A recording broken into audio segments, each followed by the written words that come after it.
জানেন যে আজকে 9 ফেব্রুয়ারি আজকে হলো আরজিকর মেডিকেল কলেজে যে নৃশংস খুন ধর্ষণের ঘটনায় তরুণী চিকিৎসকদের পাশবিকভাবে নির্যাতন এবং হচ্ছে যে খুন করা হয়েছে তার 6 মাস পূর্ণ হলো এবং ঘটনাক্রমে আজকে তার জন্মদিন। বেঁচে থাকলে মেয়েটির বয়স হতো 32 বছর। তো আমরা অকালে এই তরুণী চিকিৎসককে এইভাবে একটি হারালাম যে ডিউটিরত অবস্থায় কলকাতার একটা প্রিমিয়ার মেডিকেল কলেজে তাকে হচ্ছে খুন করা হলো, ধর্ষণ করা হলো, কিন্তু আসল অপরাধীরা এখনো অধরা। একজনকে শাস্তি দেওয়া হয়েছে, ধরেছে, শাস্তি দিয়েছে ঠিকই, কিন্তু সবাই জানে, মানুষ মনে করছে, সবাই এটা দিনের আলোর মতো পরিষ্কার যে এখানে একজনের কাজ নয়, এখানে হচ্ছে একাধিক দোষী তারা জড়িত। তাদেরকে ধরা যতক্ষণ না চিহ্নিত করে, যতক্ষণ না শাস্তির আওতায় আনা হয়েছে, ততক্ষণ অব্দি আমাদের এই বিচারের দাবিতে লড়াই এটা চলবে।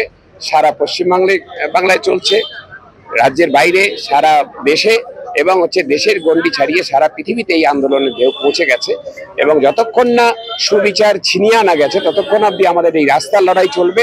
আর আইনের প্রাঙ্গণে high court, supreme court, lower court সব জায়গাতে আইনি লড়াইও আমাদের চলবে। বিধাননগর পুলিশ কমিশনার থেকে 7 জন জুনিয়র ডাক্তারকে নোটিশ করা হয়েছে, এই বিষয়টা নিয়ে কি বলবেন? সরকার, আমাদের রাজ্য সরকার, রাজ্য প্রশাসন তারা আসল অপরাধীদের ধরছে না, আড়াল করছে।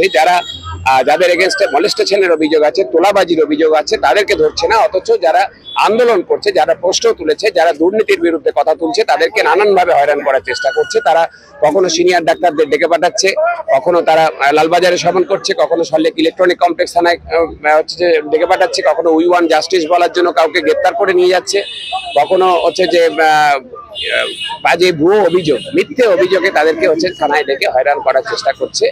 এই প্রতিবাদী চিকিৎসকদেরকে উপরে রাষ্ট্রীয় নিপীড়ন নামিয়ে আনছে। কিন্তু যত এগুলো করছে সরকার, তত হচ্ছে যে প্রতিবাদী মানুষের চোয়াল শক্ত হচ্ছে, তত প্রতিবাদের তেজ বাড়ছে। আমাদের ছোট ছোট বাচ্চাদের তুলে দেওয়ার জন্য দৈনিক 8 টাকা বরাদ্দ হয়।